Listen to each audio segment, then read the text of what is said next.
தேவனால் பிறந்த எவனும் பாவம் செய்யான் என்று அறிந்திருக்கிறோம். தேவனால் பிறந்தவன் தன்னை காக்கிறான், பொன்பாங்கர் அவனை தொடான். வேதம் நமக்கு காண்பித்துக் கொடுக்கிற ஒரு மகிமையான ஒரு ஆசீர்வாதமான ஒரு வசனம். பிரியமானவர்களே, தேவனால் பிறக்கிற அந்த அனுபவத்திலிருந்து சத்துரு நம்மை நெருங்குவதில்லை என்று சொல்லி இந்த வசனத்தை யோவான் கொண்டிருக்கிறதை நீங்கள் அறிந்து கொள்ள முடியும். நல்ல ஒரு வார்த்தை. தேவனால் பிறந்த எவனும் பாவம் செய்யான் என்று அறிந்திருக்கிறோம். தேவனால் பிறந்தவன் தன்னை காக்கிறான், பொல்லாங்கவனை தொடான். பொல்லாங்கவனை நெருங்குவதில்லை என்பது வேதம் நமக்கு கற்றுக் கொடுக்கிற ஒரு மகிமையான ஒரு காரியம் என்பதை மறந்திருக்கூடாது. எனவே பிரியமானவர்களே, ஒவ்வொரு மனிதனும் தேவனால் பிறக்கிற ஒரு அனுபவம் நமக்கு தேவை என்பதை நாம் புரிந்து கொள்ள வேண்டும். தேவனால் பிறக்கிற அந்த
செய்வது இல்லை என்று அவன் எழுதுகிறான். அப்ப யார் தேவனால் பிறக்குதா அவனுடைய காரியம் என்ன? தேவனால் பிறக்கிற அனுபவம்னா அர்த்தம் என்ன? நிறைய யோசித்து பார்த்துருக்கிறோமா? தேவனால் பிறக்க வேண்டாம் அப்படின்னா அதனுடைய அர்த்தம் என்ன?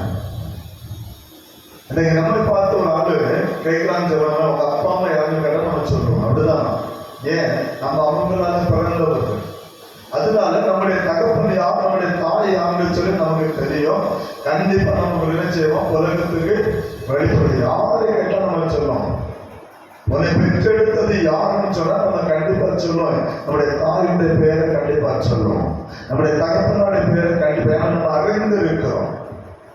நம்ம அறிந்து யாரால் பிறந்த இந்த பூமியில பிறந்த நீங்களும் நானும் யாரால் பிறந்திருக்கிறோம் என்பதை நாம் அறிந்திருக்கிறோம். அல்லேலூயா.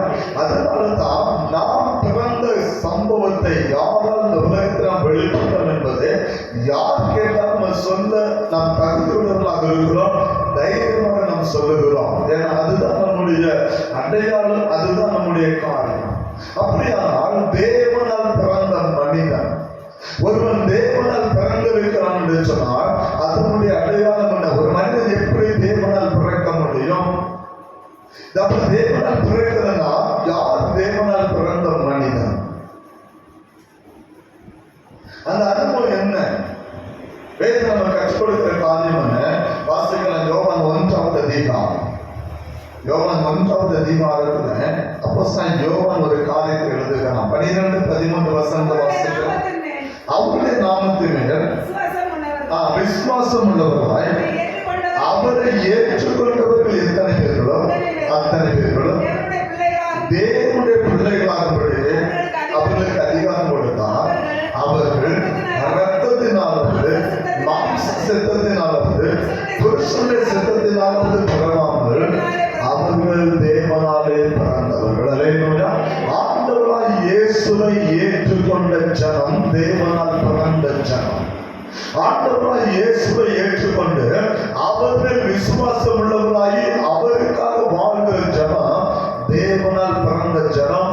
அது மாம்ச சித்தத்தினாலாவது ஒரு புருஷனுடைய சித்தத்தினால அவர்கள் பிறந்தவர்கள் அல்ல.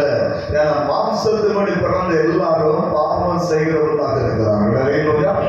மாம்சத்தில் பிறந்த நீங்களும் நானும் பாவம் செய்கிறவர்களாக இருக்கிறோம். எனவேதான் சங்கீதம் 52 தாவீது சொன்னான், நான் துர்க்குணத்தில் உருவானேன், என் தாய் என்னை பாவத்திலே கர்த்தனை மாம்சத்தில் பிறந்தவன் சொல்லுகிறான்.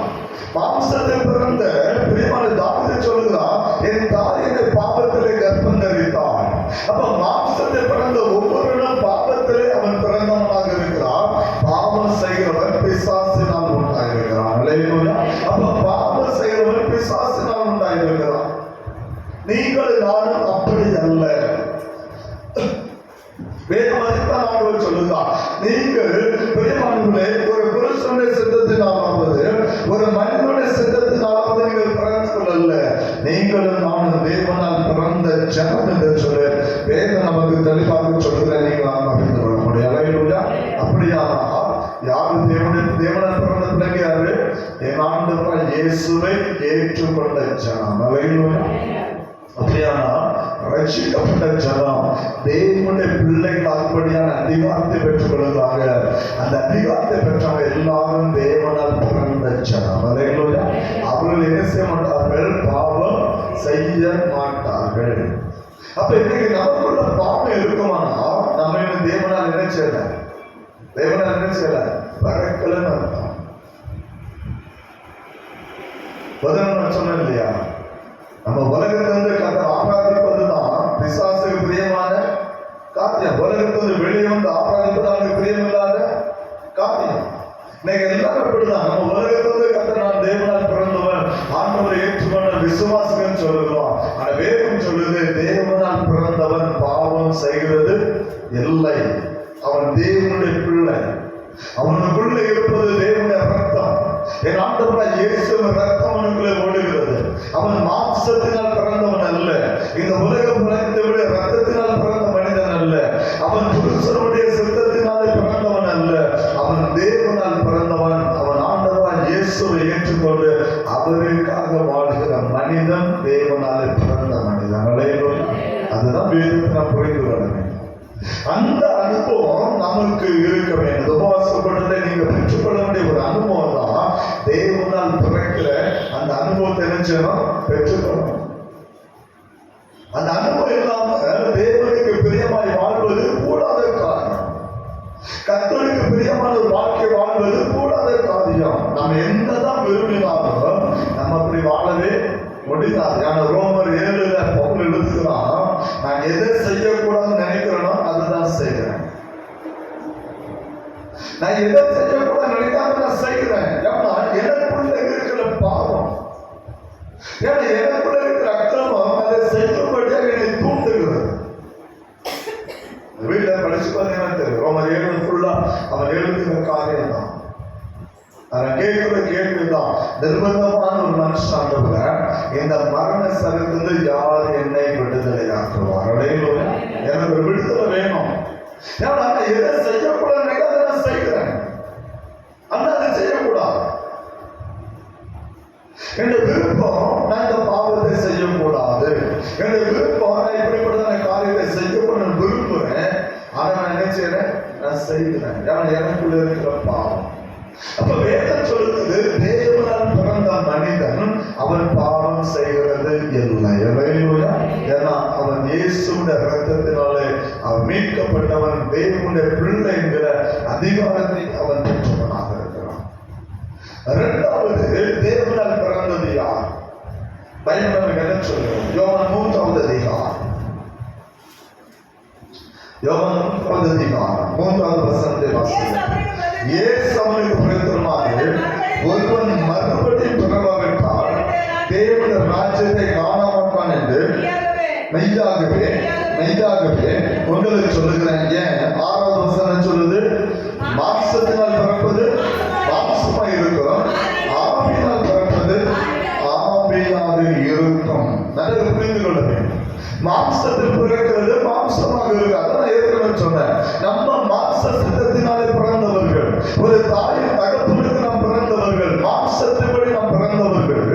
எனவே நாம் பாவம் செய்கிறவர்களாக இருக்கிறோம். மாம்சத்தின்படி பிறந்தவர்கள் அவர்கள் மாம்சத்துடைய காரியங்களை செய்து கொண்டே இருப்பார்கள். ஆனால் ஆவியால் பிறந்த பிள்ளை ஆவியிலே அது வளர்ந்து அது ஆவியிலே அது பலன் கொள்ளக்கூடிய ஒரு காரியமாக இருக்கும். அதான் சொன்னாரு, மாம்சத்தின்படி பிறக்கிறவர்கள் மாம்சமாக இருக்கிறோம், ஆவியின்படி பிறப்பது ஆவியாக இருக்கிறோம். அப்ப நீங்கள் நானும் தேவனால் பிறக்கிற அந்த அனுபவம் என்ன சொன்னா, மறுபடியும் பிறக்கிற அந்த அனுபவம் நமக்கு வேணும். மறுபடியும் பிறக்கிற அனுபவம் தான் பாவத்தை தேவ சமத்தை அபிக்க பண்ணி நம்ம பாவத்துக்கு விடுதலையாக்கி புது மனிதனாய் வாழ்கிற ஒரு அனுபவம் தான் மறுபடியும் பிறக்கிற ஒரு அனுபவம். நம்ம பிறந்தாச்சு, இன்னும் தாய் வயிற்றில் பிறக்க முடியாது. அப்படி நம்ம பிறந்தாலும் பாவத்தை பிறக்க, ஏன்னா தாய் நம்ம கற்ப பாவத்திலே செய்யலாம். அவர் கற்பம் தரிக்கிறவர்களாக எத்தனை தடவை ஒரு தாயின் வயிற்றிலே ஒரு மனிதன் பிறந்தாலும் அவன் பாவியாகவே அவன் பிறக்கிறவனாக இருக்கிறான். தாயின் வயிற்றிலே பரிசுத்தமாய் பிறந்த ஒரே குழந்தை என் ஆண்டவராய் இயேசு மாத்திரம். ஏன்னா அவர் புருஷ சித்தத்தினால பிறக்கல, அவர் பரிசுத்தாவினாலே பிறந்தவர். எனவே தான் அவர் பரிசுத்தம் உள்ளவராக இருந்தார். வேதம் கற்றுக் கொடுக்கிற ஒரு காரியம் தான், தேவனால் பிறந்தவர் பாவம் செய்கிறது இல்லை. அப்ப தேவனால் பிறக்கிற அனுபவம் என்ன? நான் மறுபடியும் பிறக்கிற ஒரு அனுபவம் எனக்கு வேணும். பாவத்திலிருந்து வெளியே வரணும், அக்கிரமத்துக்கு நான் வெளியே வரணும், நான் ஆண்டவருடைய ரத்தத்தினால கழுவப்பட்ட அந்த அனுபவம் வேணும். அதுதான் தேவனால் பிறக்கிற அனுபவம். ஆண்டவராய் இயேசுவை நான் ஏற்றுக்கொள்ள வேண்டும், அவருக்காக நான் வாழ வேண்டும், அவரை நான் விசுவாசிக்க வேண்டும். எல்லாவற்றையும் விட்டுவிட்டு என் ஆண்டவரை பின்பற்றுகிறவனாய் நான் மாற வேண்டும். அதுதான் தேவனால் பிறக்கிற அனுபவம். அதுதான் தேவனால் பிறக்கிற அனுபவம். அந்த அனுபவம் நமக்கு வேணும் என்று சொல்லி யோவான் தெளிவாக அந்த நிருபத்தில் இருந்தது. அதான் சொன்னா, தேவனால் பிறந்தவன் என்ன செய்ய மாட்டான்? பாவம் செய்ய மாட்டான். ஏன் அவன் பாவம் செய்ய மாட்டான்?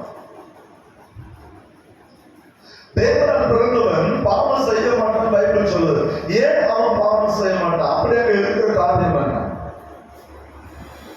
ஏன் சொன்னா ஒரே ஒரு காரியம் தான். யோவான் நல்ல எழுதுறோம் பாருங்க, 1 யோவான் 3வது அதிகாரத்தை திருப்பிக் கொள்ளுங்க. யோவான் 3வது அதிகாரம். அவன் ஏன் பாவம் செய்ய மாட்டான்னு சொன்னா, வாசிக்கிற 9வது வசனம் என்ன சொல்லுகிறது? தேவனால் பிறந்த எவனும் பாவம் செய்யான், ஏனெனில் அவனுடைய வித்து அவனுக்குள் தரித்திருக்கிறது. அவன் தேவனால் பிறந்தபடினால் அவன் பாவம் செய்ய மாட்டான். அல்லேலூயா.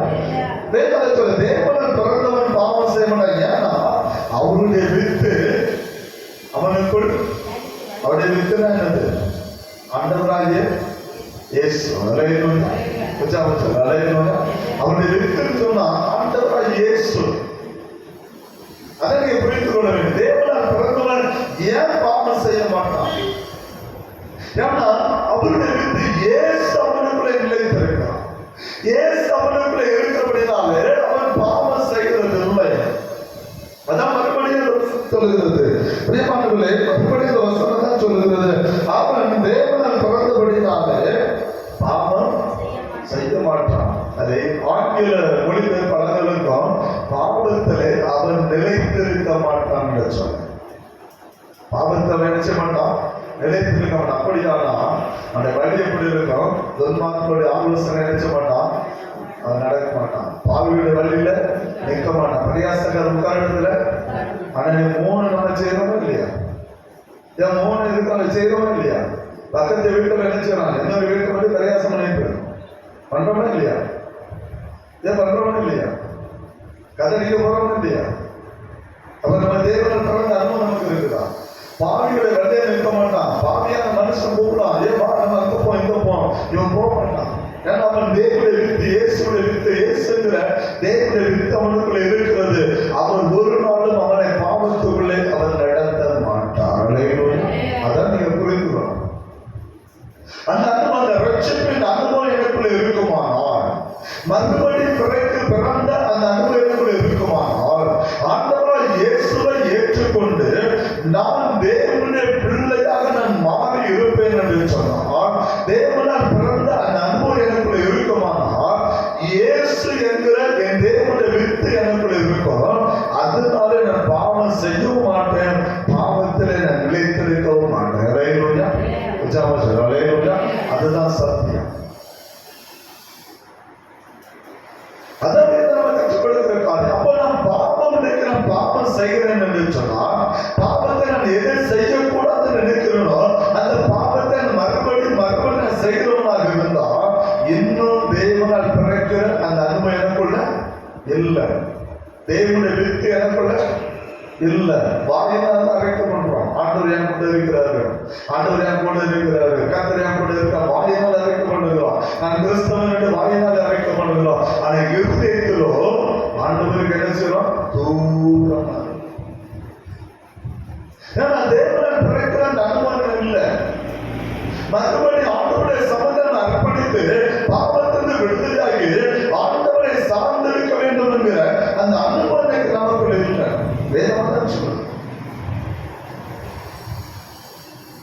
ஒவ்வொரு மனிதனும் தேவனால் பிறந்த மனிதனாக அவன் மாறுவேன். தேவனுடைய வித்து ஒவ்வொரு மனிதனுக்குள்ளே அது நிலைத்திருக்க வேண்டும். வேதாச்சு அவருடைய வித்து அவனுக்கு என்ன செய்வது? நிலைத்திருக்க சொன்னா அது என்ன செய்ய? மாறவே மாறாது. அங்கதான் இருக்கும், அது நிலைச்சிருக்கும், அது மாறாது. அந்த வித்து அங்கதான் இருக்கும்.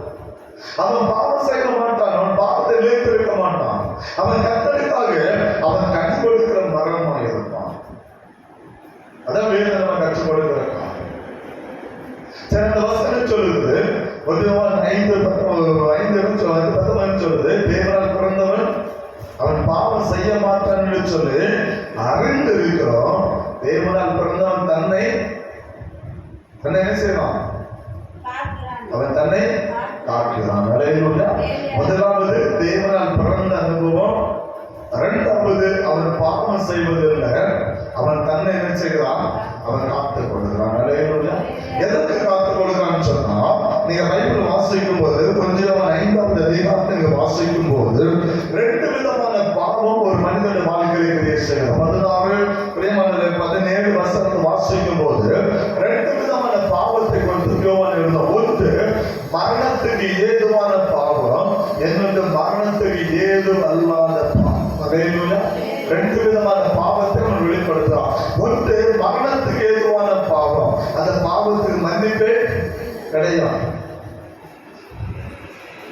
அந்த பாவத்து மரணத்துக்கு ஏதுவான பாவத்தை செய்கிற மனிதனுக்கு மன்னிப்பே கிடையாது.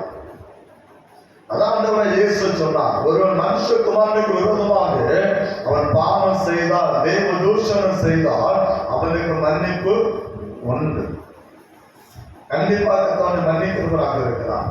ஆனா ஒருவன் ஆவியானவருக்கு விரோதமாக பாவம் செய்தால் இம்மையிலும் சரி மறுமையிலும் அவனுக்கு மன்னிப்பு கிடையாது. அதான் அபிஷேகம் பண்ணப்பட்டவன் என்று சொல்லி பாவம் செய்கிற பிள்ளைகளை நினைச்சு விடாது, இருக்க கூடாது. ஆவியானவர் ஒரு நாள் துக்கப்படுத்துற பிள்ளைகளாக இருக்கக்கூடாது. அதுதான் தேவனால் பிறக்கிற அந்த அனுபவம் நமக்கு வேணும். கர்த்தருடைய பிள்ளையாக மாறுகிற அந்த அனுபவம் நமக்கு வேணும். ஏன்னா அவன் தேவனால் பிறந்தவன், இயேசு அவனுக்குள்ள இருக்கிறான். அவன் ஆவியினால் பிறந்த மனிதன். அவன் ஆவியால் பிறந்தவனாலே அவன் ஆவியாக இருக்கிறான். அவன் தன்னை காத்துக் கொள்கிறான். எதற்கு? மரணத்துக்கு ஏதுவான பாவத்துக்கு அவன் தன்னை விலைக்கு பாதுகாத்துக் கொள்கிறவனாக இருக்கிறான். அல்லேலூயா. அவனுக்குள்ள புதிய சுபாவம் வரும். பழைய சுபாவங்கள் எல்லாம் ஒழிந்து போகும். அவனுக்குள்ள பழைய கிரியைகள், பழைய சுபாவங்கள், பழைய எண்ணங்கள் எல்லாம் ஒழிந்து போகும். ஏன்னா அவன் தேவனால் பிறந்திருக்கிறபடினால பழைய சுபாவத்துக்கு, பழைய கிரியைகளுக்கு அவன் தன்னை பாதுகாத்துக் கொள்கிறவனாக இருக்கிறான். மாத்திரமல்ல, அவனுக்குள்ளே ஆவியானவர் வாசம் பண்ணுவார். அல்லேலூயா. அல்லேலூயா. இப்ப புரிஞ்சுக்கணும், இந்த வசனத்தை 3 பேர் கிரியேட் செய்யலாம். இந்த வசனம் 3 பேர் கிரியேட் செய்யலாம். ஒன்று தேவனால் பிறக்கிற அனுபவம், இரண்டாவது தேவனுடைய வித்து, மூன்றாவது ஆவியானவர். அல்லேலூயா. அதான் வசனத்துடைய காரணம். அவன் எப்படி தன்னை காத்துக் கொள்கிறான்? அவன் ஆவியினால் பிறந்தவன். ஆவியானவர் அவனுக்குள்ளே வாசம் பண்ணுகிறான். என் ஆண்டவராகிய இயேசு என்கிற வித்து அவனுக்குள்ளே அது நிலைத்திருக்கிறது. அவன் தேவனால் பிறந்த அந்த அனுபவத்துக்குள்ளே வருகிறான். அப்ப திருத்துவம் அவனை ஆளுகை செய்கிறபடினாலே அவன் தன்னுடைய வழிகளை அவன் காத்துக் கொள்கிறான். அல்லேலூயா. அவன் தன்னுடைய நிலைப்பாட்டை அவன் காத்துக் கொள்கிறான். தன்னுடைய பரிசுத்தத்தை அவன் காத்துக் கொள்கிறான். அவன் பாவம் செய்யாதபடியே பாவத்துக்கு அவன் விலகி ஓடுகிறவனாக இருக்கிறான். பாவத்தின் கிரியைக்கு அவன் விலகி ஓடுகிறவனாக இருக்கிறான். பாவத்தின் அடிமைத்தனை கட்டிலிருந்து அவன் விடுதலையாக்கப்பட்டவனை அவன் மாறுகிறான். ஏன்னா அவன் தேவனால் பிறந்தவன். ஆவியானவர் அவனுக்குள்ளே வாசம் பண்ணுகிறான். அல்லேலூயா.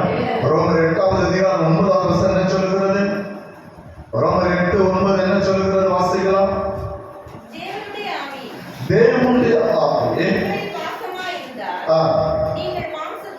தேவனுடைய ஆவி உங்களில் வாசமாய் இருந்தால் நீங்கள் மாம்சத்துக்கு உட்பட்டவர்களாய் இராமல் ஆவிக்கு உட்பட்டவர்களாய் இருப்பீர்கள்.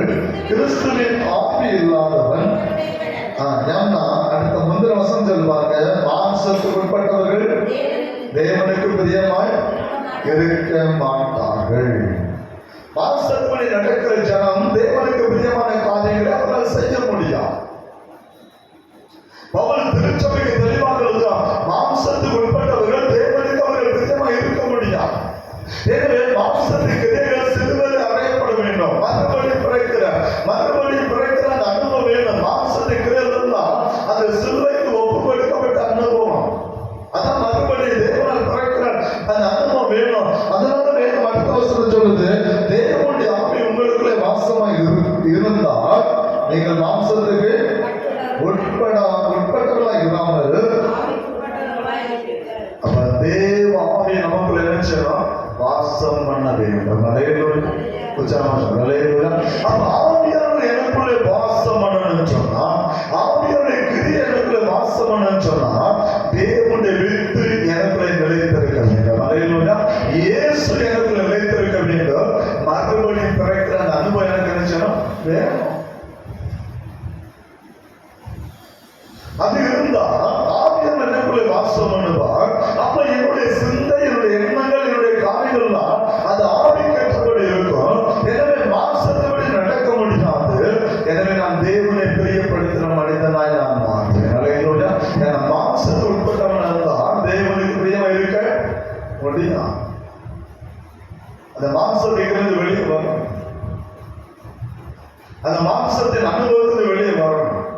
அதுதான் தேவனால் பிறந்த ஒரு மனிதனுடைய வாழ்க்கை என்பதை நாம் வந்து விடக்கூடாது. பவுல் சபைக்கு எழுதுகிறார். வாசிக்கலாம். 1 3வது அதிகாரம் அந்த 4வது வசனம். 4 அதிகாரம் 16 வசனம். நீங்கள் தேவனுடைய ஆலயமாய் இருக்கிறீர்கள் என்றும் தேவனுடைய ஆவி உங்களில் வாசமாய் இருக்கிறார் என்றும் அறியாதிருக்கிறீர்களா? ஒருவன் தேவனுடைய ஆலயத்தை கெடுத்தால் தேவன் அவனை கெடுப்பார். தேவ ஆலயம் பரிசுத்தமுள்ளதா இருக்கிறது, நீங்களே அந்த ஆலயம். நீங்கள் தேவனுடைய ஆலயமாய் இருக்கிறீர்கள் என்றும் தேவ ஆவி உங்களில் வாசமாய் இருக்கிறார் என்றும் நீங்கள் அறிவீர்களா? அப்போ நம்முடைய சரீரம், நீங்க நினைக்கலாம் இந்த சரீரம் எனக்குரியது என்று சொல்லி இல்ல, இந்த சரீரம் தேவனுடைய ஆலயம். அல்லேலூயா. இது தேவனுடைய ஆலயம். இந்த ஆலயத்துக்குள்ளே ஆவியானவர் வாசம் பண்ணுகிறார். எப்போ? மறுபடி பிறக்கிற அனுபவம் நமக்குள்ளே வரும்போது. அல்லேலூயா. நல்ல கொஞ்சம் தேவனால் பிறக்கிற அந்த அனுபவம் நம்முடைய வாழ்க்கையில வரும்போது, நான் ஏற்கனவே சொன்னேன், தேவனுடைய வித்து நமக்குள்ள என்ன செய்யுது? அப்ப இயேசு நமக்குள்ள எழுந்திருக்கிறா. இப்ப பவுல் எழுதுறான், ஆவியானவர் நமக்குள்ளே வாசம் பண்ணுகிறார். அல்லேலூயா. அல்லேலூயா.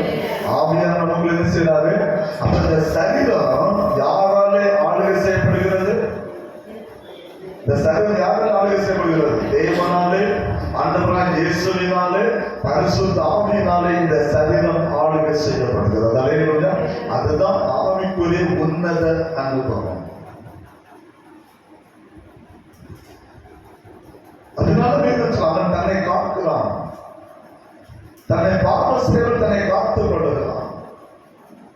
பாவம் தன்னை நெருங்கி வந்த போதும் பாவத்துக்கு விலகி ஓடினவன் யோசேப்பு. மரணம் தன்னை நெருங்கி வந்த போதிலும் தேவ சமயம் முழங்காலை முடக்கினவன் தானியேல். மரணம் தன்னை நெருங்கி மரணத்துக்கு விளிம்பில் நின்றாலும் தேவன் ஒருவரை நாங்கள் ஆராதிப்போம் என்று சொல்லி ஆண்டவருக்காக சாதித்தவர்கள் அனனியா, மிசாவேல், அசரியா. அவர்கள் தேவனாலே பிறந்தவர்கள். அவர்கள் தேவனாலே பிறந்தவர்கள், தேவனுக்காக வைராக்கியம் பாராட்டினவர்கள், உலகத்துடைய சகல காரியங்களை வெறுத்தவர்கள், உலகத்துடைய சகல காரியங்கள் வெறுத்தான தேவன் அவர்களுக்கு வாசமாக இருந்தார். பிரமாணம் அவர்களுக்குள்ள இருந்ததா? பிரமாணம் தான் ஆண்டவராகிய இயேசு. அல்லேலூயா. அங்கே இயேசு அவர்களுக்குள்ள இருந்தார். அந்த பிரமாணம், நியாய பிரமாணம் அவர்களுக்குள்ள இருந்தது. அதன்படி வாழ ஆரம்பித்தார்கள். தேவ ஆவியானவர்களுக்குள்ள குடியிருந்த அந்த வைராக்கியம் அவர்களுக்குள்ள வெளிப்பட்டது. அதே போலதான் நீங்களும் நானும் நம்மை காத்துக் கொள்ள வேண்டும் என்று சொன்னார். நம்மை காத்து நடக்க வேண்டும் என்று சொன்னார். 3 அனுபவம். 1 தேவனால் பிறக்கிற அனுபவம், என்னுடைய தேவனுடைய வித்து இயேசு, 3வது ஆவியானவர். 3 பேர் நமக்குள்ளே வாசம் பண்ண வேண்டும். அதனால பவுல் திருப்பம் எழுதுறான். என்ன எழுதுறான்? 1 கொரிந்தியர் 6வது அதிகாரம் 19வது வசனத்தை வாசிக்கலாம். உங்கள் சரீரமானது நீங்கள் தேவனாலே பெற்றும், உங்கள் சரீரம் நீங்கள் யாராலே பெற்றது? அப்படின்னா இந்த சரீரம் தேவனுடைய, அதான் மறுபடி பிறக்கலாம், தேவனால் பிறந்த அனுபவம். இந்த சரீரம் நீங்கள் தேவனால் பெற்ற சரீரம். உங்களை தங்கியும் இருக்கிற பரிசுத்த ஆவியானுடைய ஆலயமா இருக்க வேண்டும். நீங்கள் உங்களுடையவர்கள் அல்ல. நம்ம யாருடையவர்கள்? தேவனுடையவர்கள். அல்லேலூயா. இந்த சரீரம் தேவனால் பெற்ற சரீரம். இந்த சரீரம் பாவம் செய்வதற்காக தேவன் தந்தது அல்ல. இந்த சரீரம் பிரேமானே இந்த உலகத்தில் நம்முடைய விருப்பத்தபடி வாழக்கூடிய கர்த்தர் தந்த சரீரம் அல்ல. இந்த சரீரம் தேவ ஆவியானவர் வாசம் பண்ணும்படியாக கர்த்தர் நமக்கு தந்த சரீரம். அல்லேலூயா. அவருடைய ஜீவன் அவர் மண்ணினால் உருவாக்கி தன்னுடைய ஜீவ சுவாசத்தை ஊதினார். அவர் தந்த ஜீவன் வாசம் பண்ணும்படியாக கொடுக்கப்பட்ட சரீரம். அந்த ஜீவனோடு ஆவியானவர் கலந்திருக்கும்படியாக கொடுக்கப்பட்ட சரீரம். இந்த சரீரம் தேவனுடைய ஆலயம். இது தேவனால் பெற்ற சரீரம். அல்லேலூயா. இந்த சரீரம் யாருக்குரியது? தேவனுக்குரியது. இதை பரிசுத்தமாய் காத்துக் கொள்ள வேண்டும். பாவத்துக்கு நினைச்சு இந்த சரீரத்தை அடிமையாக்க கூடாது. இன்னைக்கு பாத்தீங்கன்னா இந்த சரீரத்தை தான் மனித பாவத்துக்கு, சரீரத்துக்கு எது விருப்பமா அதுதான் செய்து இருக்கான். மனம் போன போக்கிலே வாழ்ந்து தன் மனம் என்ன சொல்ல அதன்படி செய்து இந்த சர்க்கத்தை மனிதன் தீட்டுப்படுத்திக் கொண்டு இருக்கிறான். ஏன்னா அவனுக்கு தெரியல இந்த சர்க்கம் கர்த்தருக்குரியது, இந்த சர்க்கத்தை பற்றி நாட்களை கணக்கு கொடுக்க வேண்டும், இந்த சர்க்கத்தை பூமியில வாழ்கிற நாட்கள் பாதுகாக்க வேண்டிய கடமை எனக்கு உண்டு என்பதை நாம் மறந்து போகிறோம். அவன் தெளிவான் இந்த சர்க்கங்கள் தேவனால் பெற்றோம் உங்களுக்குள்ள வாசமா இருக்கிற பரிசுத்த ஆவியானவருடைய ஆலயமா இருக்கிறது என்று நீங்கள் அறிகிறீர்களா? இந்த சர்க்கம் உங்களுடையது அல்ல என்று நீங்கள் அறிகிறீர்களா? இந்த சரீரம் தேவனுக்குரிய சரீரம். அதான் வேணும் யோவான் சொன்னான், தேவனால் பிறந்தவன் அவன் பாவம் செய்யாமல் நாம் அறிந்திருக்கிறோம், தேவனால் பிறந்தவன் தன்னை அவன் காத்துக் கொள்கிறான். மரணத்துக்கு ஏதுவல்லாத பாவத்தை தன்னை காத்துக்கிறான், மரணத்துக்கு ஏதுவான பாவத்தை விலைக்கு காத்துக் கொள்கிறான், மரணத்துக்கு ஏதுவான பாவத்தை அவன் செய்வதில்லை. அப்படிப்பட்ட பாவத்தை அவன் விலைக்கு பாதுகாத்து, ஏன்னா ஆவியானவனுக்கு உதவி செய்கிறான். பாவ கட்டளை விடுதலையாக்கப்படும்படியாக, அக்கிரமத்தை விரைந்து விடுதலையாக்கப்படும்படியாக ஆவியானவனை பாதுகாத்துக் கொள்கிறவராக இருக்கிறான். என் ஆண்டவராய் இயேசு என்ற வித்து அவனுக்கு நிலைத்திருக்கிறது. அந்த வித்து அவனுக்கு நிலைத்திருக்கிறபடினால அவனும் என் ஆண்டவரோடு நிலைத்திருக்கிறான். நிலையிலுள்ள அந்த சொன்ன என்ன நிலைத்திருங்கள், நான் உங்கள் நிலைத்திருப்பேன். ஒருவன் என்ன நிலைத்திருந்தால் அவன் மிகுந்த கனிகளை கொடுக்கிறவனாக இருப்பான். நிலையிலுள்ள அப்ப இயேசுவோடு நிலைத்திருக்கணும்னு சொன்னா அவன் நமக்கு நிலைத்திருக்க, அப்படி வித்து நமக்கு நிலைத்திருக்கிறது. நாம் தேவனால் பிறந்திருக்கிறோம். எனவே நாம் அவரோடு கூட நிலைத்திருக்கிற அந்த அனுபவத்தை பெற்றுக் கொள்ளும் போது நம்ம என்ன செய்யணும்? கனி கொடுக்கிற மரமாய் மாற முடியும். ஆண்டவருக்காய் கனி கொடுக்கணும். அதான் தேவனால் பிறக்கிற மனிதனுடைய அனுபவம். யோவான் அதைத்தான் தெளிவாக எழுதுகிறான். கடைசி அவன் சொல்லுகிறான், பொல்லாங்க நம்மனை தொடான். யோவான் 5வது அதிகாரம் என்ன சொல்லுறான்?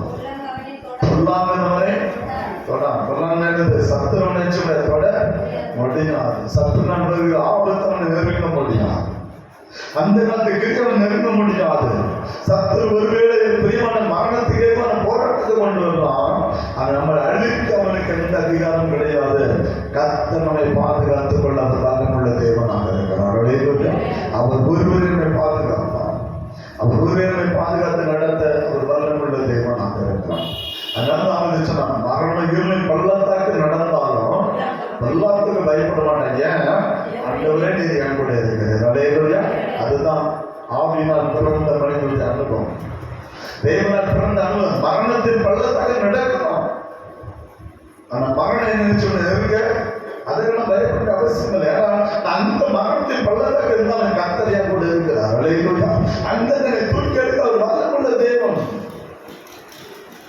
அதனால அவருக்கு சொன்னாங்க, இந்த தேவன் என்னுடைய சதா காலங்களிலும் என்னுடைய தேவன் மரணம் வருகிற நடத்துவான். எந்த ஒரு பல்லாபகவனை விட்டுக் கொடுக்கிற தேவன் அல்ல. அதான் கர்த்தர் நமக்கு தருகிற ஒரு பாதுகாப்பு, அதான் கர்த்தர் நமக்கு தருகிற ஒரு அரவணைப்பு, அதான் கர்த்தர் நமக்கு தருகிற ஒரு மேன்மை. பிரியமானவர்கள், இஸ்ரவேல் ஜனங்கள் எகிப்திலிருந்து விடுதலையாக்கப்பட்டாங்க. இப்ப வனாந்தரத்தில் ஒரு பிரயாணம் பண்ணணும்.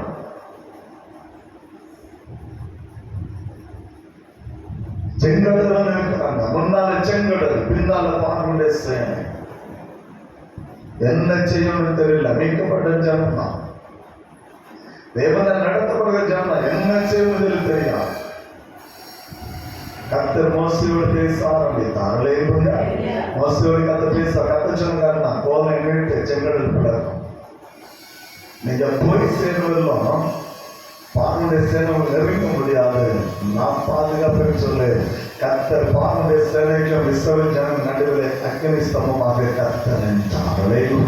செங்கடலை கடந்து போக வரையணும். அந்த அக்கினி ஸ்தம்பம் அந்த இடத்தை விட்டு மாறவே இல்லை. அக்கினி ஸ்தம்பம் பார்வனுடைய சேனை விலைக்கு பாதுகாத்தது. மேக ஸ்தம்பம் கடலுக்கு தண்ணீருக்கு அவளை விலைக்கு பாதுகாத்தது. ஏதும் சொல்லுவதை வெட்டான் தரையிலே நடந்து போனது போல நினைச்சதானா நடந்து போறாங்க. அப்படின்னா ஒரு சொட்டு தண்ணி தரையில இல்லை. அந்த மண்ணு ஈர மண்ணே இல்லை. கர்த்தர் அவ்வளவு அதை மாற்றினான். அதுதான் கர்த்தரை பார்த்தோம். அதான் மேலும் சொல்றது.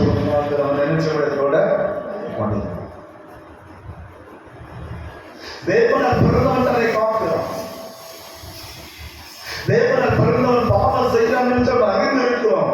தேவனை பிறந்தவன் தன்னை காக்கிறான், பொல்லாதவனை தொடுவதில்லை. கர்த்தர் அவனை காத்தவன் நடத்துகிறார். நிறுத்துவம் அவனை ஆளுகை செய்கிறதாக இருக்கிறது. தேவனுடைய வல்லமை அவனை ஆளுகை செய்கிறது. கர்த்தர் அவனை பாதுகாத்தவன் நடத்துகிறான். அப்படியா நாம் செய்ய வேண்டிய காரியம், நாம் செய்ய வேண்டிய காரியம் ஒன்று, நம்மை நாம் காத்துக் கொள்ள வேண்டும். நம்ம காத்துக்கணும். நம்ம விருப்பப்படி நடக்க கூடாது. நம்மளை நாம் காத்துக் கொள்ள வேண்டும். பாவத்து விலைக்கு காத்துக் கொள்ளணும், அக்கிரமத்துகளில் விலைக்கு காத்துக் கொள்ளணும். காத்துக் கொள்ளணும்னு சொன்னா ஒரே ஒரு காரணம், வசனம் எனக்குள்ள நினைச்சோம், வசனம் இல்லாம என்னை காத்துக் கொள்ள முடியாது. யோபு என்ன சொல்றாங்க பாருங்க, யோபு 22ஆம் அதிகாரம், யோபு 22ஆம் அதிகாரம் 12ஆம் வசனத்தை வாசிக்கலாம்.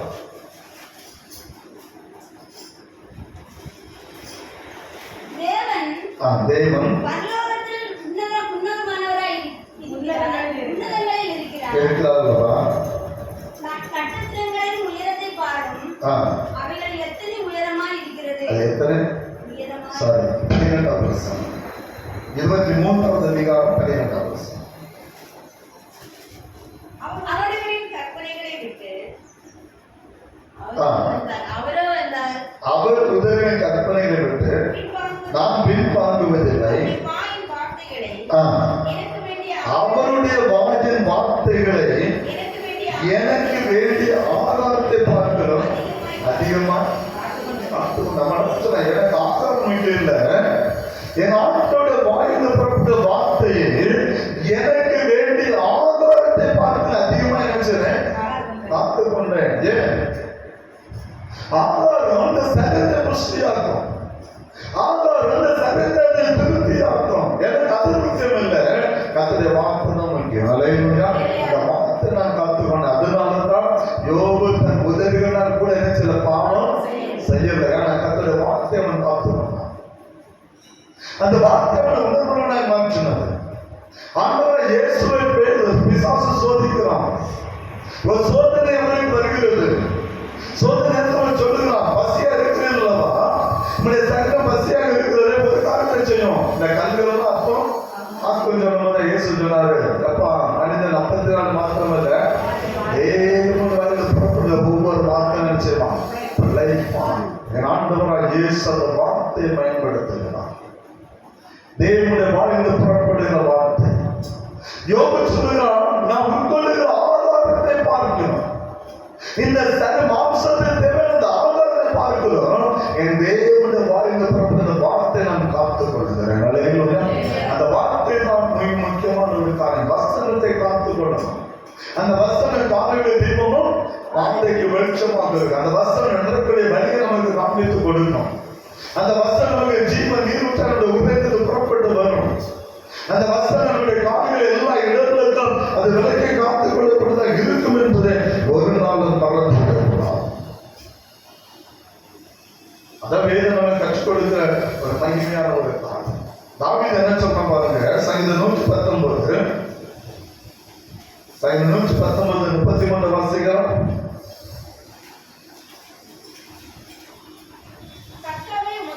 கர்த்தாவே உமது பிரமாணங்களின்படி எனக்கு போதியும், முடிவறிந்தும் அதை நானே பிரமாணத்தை எனக்கு போதியும்.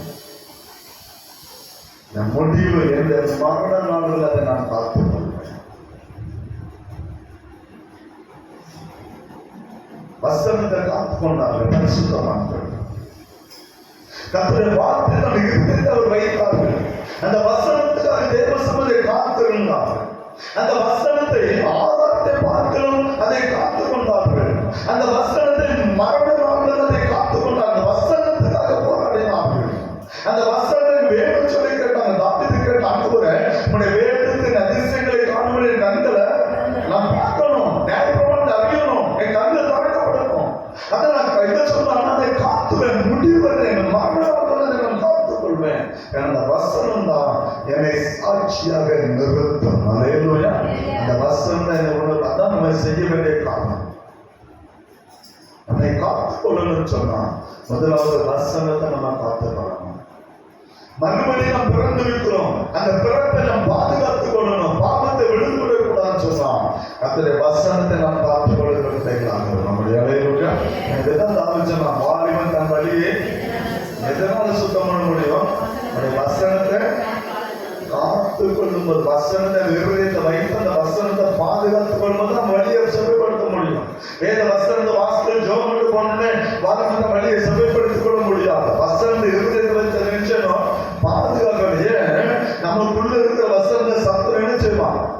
எடுத்து போடுவான். உலக கவலை போட்டு நெருக்கி போடுவான். அது வலியுறுத்தப்பட்ட விதைக்கப்பட்ட விதையாக மாறிவிடக்கூடாது. அது முள்ளுள்ள இடங்களில் விதைக்கப்பட்ட விதையாக மாறிவிடக்கூடாது. அது பிரியமானவர்களே கற்பார்கள் விதைக்கப்பட்ட விதையாக மாறிவிடக்கூடாது. கொஞ்ச நாள் பலம் போட்டு அதை கூடாது. சத்திர அப்படிப்பட்ட கிரிகளை கொண்டு வருவான். எனவே தான் நீதிமன்றில் சாமந்தனா எல்லா காவலோடும் இருதயத்தை காத்திருப்பான். உள்ள சத்து நுழைந்து அந்த வசனத்தை எடுத்துக்கொள்ள கூடாது. ஏன்னா ஜீவ ஊற்று புறப்படும், வசனம் புறப்பட்டு வரும். அந்த இருதயம் காக்கப்பட வேண்டும், வசனம் காக்கப்பட வேண்டும். அதுதான் வேதம் நம்ம கற்றுக் கொடுக்கிற ஒரு மகிமையான ஒரு காரியம் என்று மறந்து விடுகிறோம். எனவே வசனத்தை வாசிக்கிறவர்களாய் மாத்திரமல்ல, வசனத்தை தியானிக்கிறவர்களாய் மாத்திரமல்ல, அதை என்ன செய்யணும்? அதை காத்துக்கணும். வசனம் எனக்குள்ள என்ன செய்யணும்? இருக்கணும். அது ஜீவ ஊற்றுகளை புறப்பட்டு வரணும். அந்த ஊற்று என்ற எல்லா இடமும் அதை பாதுகாக்கப்படுதாக. இரண்டாவதாக ஆவிக்கேற்ற ஸ்தானத்துக்கு ஏற்ற நம்ம எப்படி ஆவியால் பிறந்திருக்கிறோமோ அந்த இடத்தை விட்டு நம்ம கீழே வந்து விடக்கூடாது. அந்த இடத்தின்படி நம்ம நடக்கிற பிள்ளைகளாக அந்த ஸ்தானத்தை விட்டு கொடுக்க கூடாது. நம்ம ஆவிக்கேற்ற பிள்ளைகள், அந்த ஆவிக்கேற்ற நம்ம நடந்துருக்கணும். நல்ல மனுஷன் அந்த ஆவிக்கு அனுபவம் நமக்குள்ள இருக்கும். சாதாரண நம்ம மனிதனை பார்க்க முடியும். நேற்று வரலும் அவன் நம்ம கூட தான் சுத்தி இருப்பாங்க, நம்ம கூட தான் இருந்திருப்பான். ஏன்? ஒண்ணுமில்லாத ஒண்ணுமில்லாத நம்ம கூட தான் இருந்தாங்க, நம்ம கூட தான் சுத்தாங்க, நம்ம கூட தான் வாழ்ந்தாங்க, நம்ம கூட நம்ம எங்க பண்ண நம்ம கூட தான் வந்தாங்க. ஆனா கொஞ்சம் வசதி வந்துட்டா போதும் நம்மளை விட்டு நினைச்சுவாங்க நம்மளோட பெரிய ஆச்சு. ஏன்னா அந்த வசதி காரணம், அந்த ஸ்டேட்டஸ், அந்த வசதி கேட்ட அந்த உயரம் அவங்களுக்குள்ள வருது, அந்த ஒரு கௌரவம் அவங்களுக்குள்ள வருது. அந்த தன்மானம் இடம் கொடுக்க கீழே திருப்பி வர அது இடம் கொடுக்கிறது இல்லை. அது பார்த்தா அவங்க நட வித்தியாசமா இருக்கும், அவங்க பேச்சு வித்தியாசமா இருக்கும், அவங்களுடைய அந்த ஆடை அலங்காரம் வித்தியாசமாக இருக்கும், அவருடைய பழக்க விடங்கள் நிச்சயம் அப்படியே மாறுபட்டு நாம் அவருடைய பார்வை அற்பமா எண்ணப்பட்டிருப்போம். எதுவரைக்கும் ஒரு உயர்வு வரும் வரை நம்ம அதே போதுதான் ஆவிக்குரிய மனிதனை வெறுக்கிறதுல ஆவிக்குரிய உயர்வு மனிதனை நேசிக்கும். ஆனா அந்த உயர்வு அதை கர்த்தருக்கு ஏற்ற வழிகள் அந்த வழிவட்டிகள் நினைச்சு வர கூடாது. அந்த வழிவட்டிகள் வரக்கூடாது. ரட்சிக்கப்பட்டுமா அந்த அனுமதி இருக்கும். பாவத்தை விலை ஓடுகிற பிள்ளைகளாக இருக்கணும். வைக்கிற ஆபத்தினை விலை ஓடுகிற பிள்ளைகளாக இருக்கும். என்ன அந்த உனியோகன் 5வது அதிகாரத்துல யோவான் இந்த வசனம் இந்த காரியத்துல சொன்ன பிற்பாடு அவன் சொன்ன ஒரு வசனம் தெரியுமா? அவன் சொன்ன ஒரு காரியம் பிரியமானவர்களை நாம் அறிந்து கொள்ள வேண்டிய ஒரு மகிமையான ஒரு காரியம். 1 யோவான் 5வது அதிகாரம் வாசிகளை 29வது வசனம் சொல்லுது, பிள்ளைகளே நீங்கள் விக்கிரகங்களுக்கு விலகி உங்களை விக்கிரகங்கள் விலகி காரணம் நீ தேவனை பிறந்தாச்சு. என் உலகத்துக்குள்ள நினைச்சு போக கூடாது. பொருளாசைக்குள்ள வேணா பொருளாசைக்குள்ள விக்கிரக ஆரம்பம். நான் ஒரு நாள் விக்கிரக ஆரம்பத்தை பேசுவேன். நீங்க செல வழிபாடு மட்டும்தான் விக்கிரகம் நீங்க நினைக்க கூடாது. விக்கிரகம் சொன்னா வேதம் அனைத்து விதமான பொருள் எதுவும் காண்பித்தோம் கொடுக்கும். பொருளாசைக்குள்ள விக்கிரக ஆரம்பம் அதான் சொல்லு. விக்கிரக ஆரம்பனைக்கு விலகி ஓடு, அதை விட்டு நீ விலகி வா, உன்னை காத்துக்கொள். திரும்ப அந்த விக்கிரக ஆரம்பத்துக்குள்ள விழுந்து விடாத, அந்த பொருளாசைக்குள்ள விழுந்து விடாத, அந்த உலகத்துக்குள்ள விழுந்து விடாத, அந்த சிலை வழிபாடுக்குள்ள விழுந்து விடாத. ஏன்னா நீ தேவனை பிறந்த உன்னை காத்துக்கொள்ள வேண்டும். அதான் ஆவிக்குரிய ஸ்தானம். அந்த இடத்துல இறங்கக்கூடாது. நம்ம இப்ப தேவனால் பிறந்த பிள்ளைகள், தேவனுடைய வித்து நமக்குள்ள இருக்கிறது, ஆவியார் நமக்குள்ள வாசம் பண்ணுகிறார். எனவே நம்முடைய நிலைமை அப்படியாக இருக்கணும், அது உயர்ந்த ஸ்தானமாக இருக்கணும். ஆனா தேவனால் பிறந்த மற்ற மனிதர்கள் என்ன செய்யணும்? நேசிக்கணும். மனிதர்கள் என்ன செய்யணும்? நேசிக்கொள்ள இருக்கணும். பாவத்தை விலகி ஓடுகிற பிள்ளைகளாக. நீங்க வாசிக்கும் போது எஸ்தாவின் புஸ்தகம் 7ஆம் அதிகாரம் 10ஆவது வசனம்.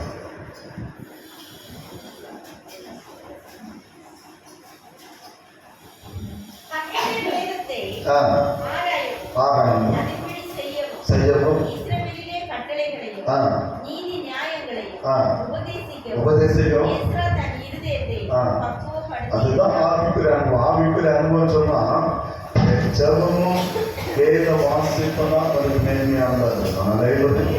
ஜபமும் வேத வாசிப்பும் அதுதான் அதான் ஆவிக்கேற்ற உயர், அதான் ஆவிக்கேற்ற ஸ்தானம். அந்த இடம் நமக்குள்ள இருக்கும்.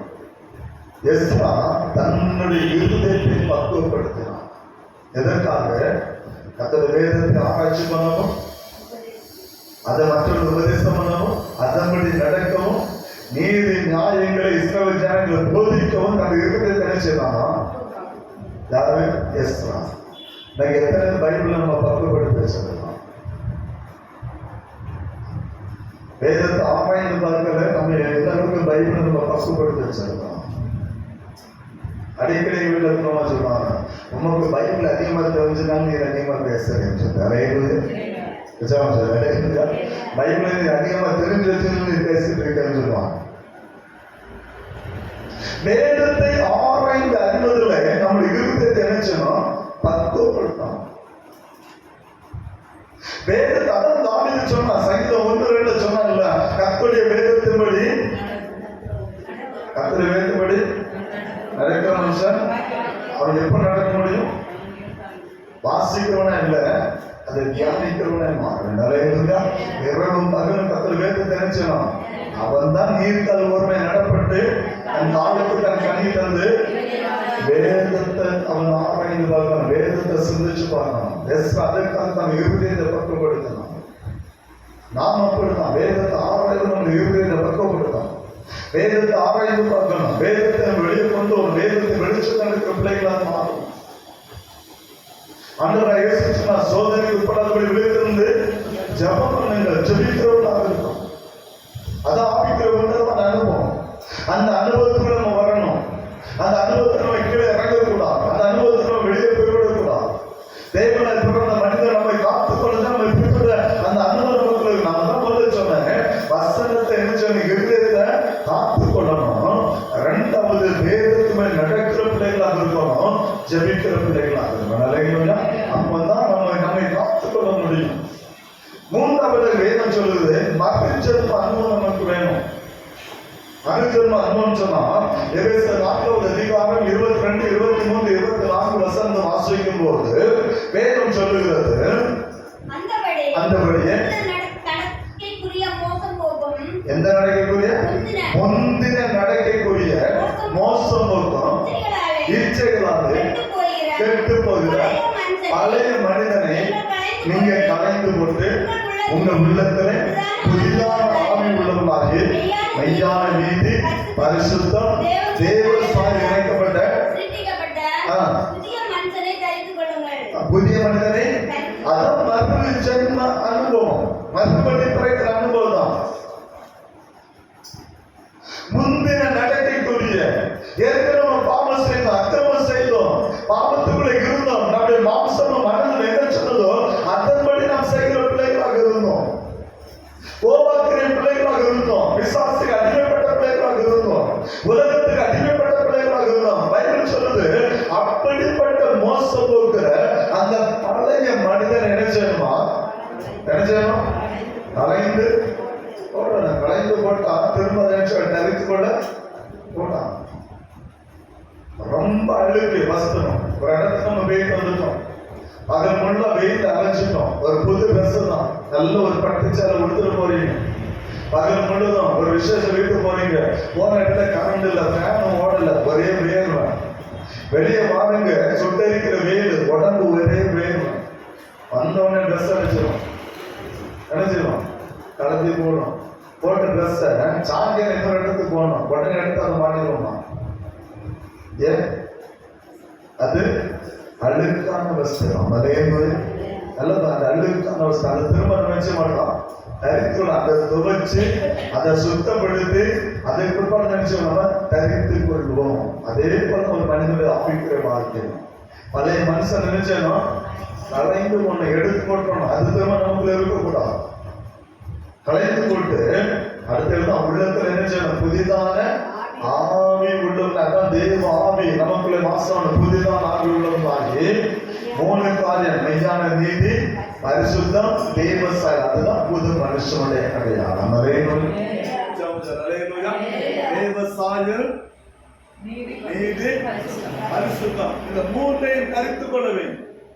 இந்த 3ஐயும் நீங்களும் நானும் தரித்துக் கொள்கிற பிள்ளைகளாக மாற வேண்டும். அதுதான் ஒரு மனிதனுடைய ஆவிக்குரிய அனுபவம், அந்த மறுபடி பிறக்கிற அந்த அனுபவம். இந்த 3 அனுபவம் நமக்குள்ள இருக்கணும். அந்த 3 அனுபவம் இருந்தா நம்மை காத்துக்கொள்ள முடியும். ஆவியார் நமக்குள்ளே வாசம் பண்ணுவார். தேவனுடைய வித்து நமக்குள்ள இருக்கும். தேவனுடைய பிள்ளைங்கிற அந்த அதிகாரத்தை பெற்றுக்கொள்ள முடியும்.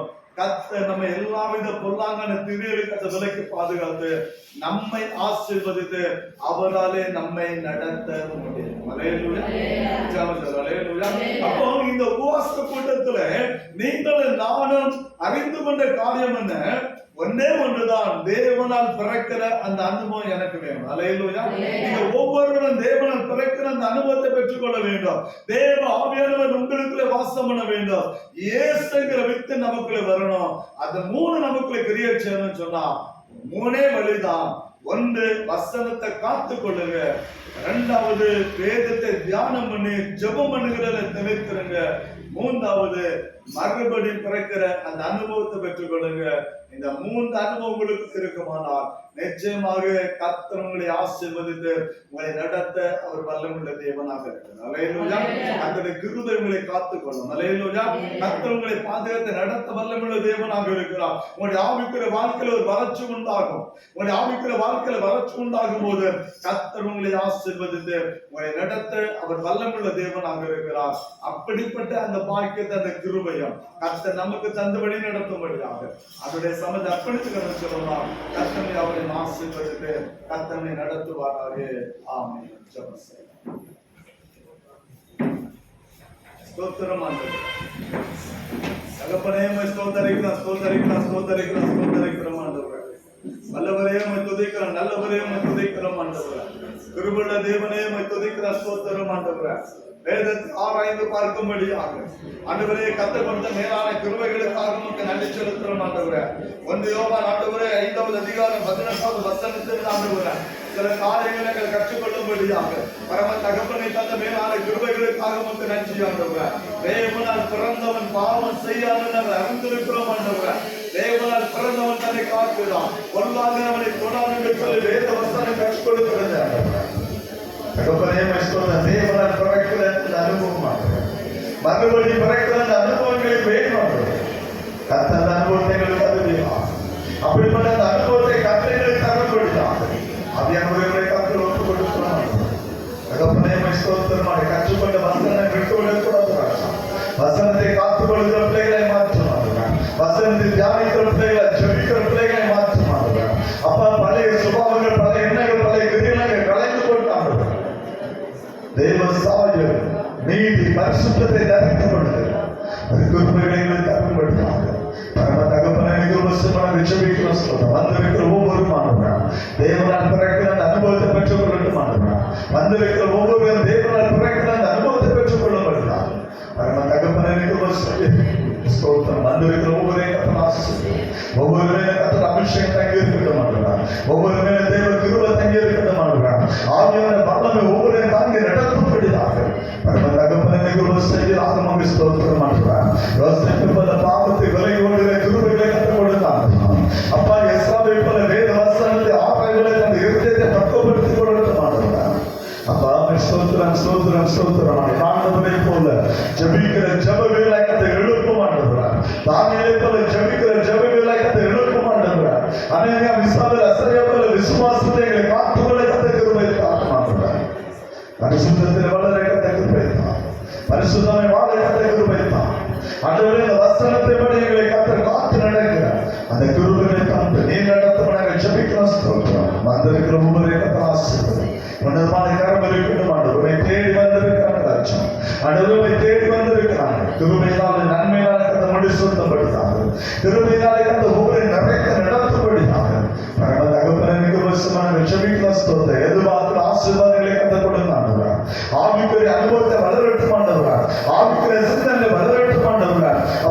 மாம்சத்துக்கு உட்பட்டவர்களாக இல்லை, ஆவிக்கு உட்பட்ட பிள்ளைகளாய் மாறுங்க.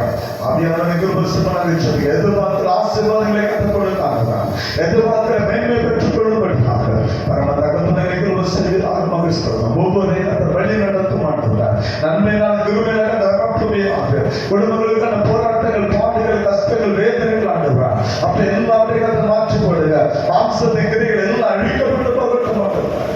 ஆமென். சிந்தை உள்ள பிள்ளைகளாக அதை மாற்றி ஒவ்வொரு நடத்தும்படியாக பரம தகவலுக்கு ஒரு செய்தியாக மகிழ்ச்சிக்கிறோம். விசேஷமாக அந்த சொன்ன பிராணிகளுக்கான ஜெபிக்கிறோம் ஆண்டுகிறார். கடந்த நாட்கள் ஏற்பட்ட விபத்திலிருந்து கற்றுக் கொடுத்த விடுதலைக்காக மக்கள் நன்றி ஆண்டுகிறார். ஜீவனை பாதுகாத்து நமக்கு நன்றி ஆண்டுகிறார்.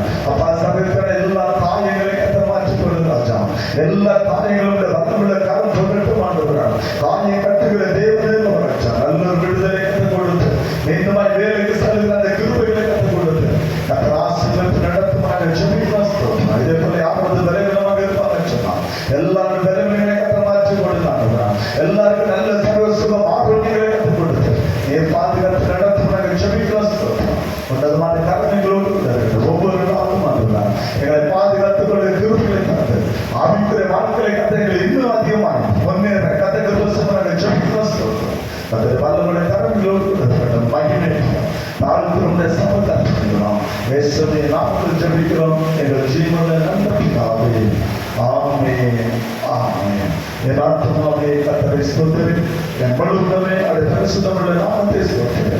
என் ஆத்துமாவே கர்த்தரை ஸ்தோத்திரி, அவர் செய்த சகல உபகாரங்களையும் மறவாதே. ஆமென். ஆமென். அல்லேலூயா. அல்லேலூயா. பிரியமானவர்களே, நன்றி. வந்தது யாவரையும் கர்த்தருடைய அவரை ஆசீர்வதித்து கர்த்தர் நடத்துவாராக. ஆமென்.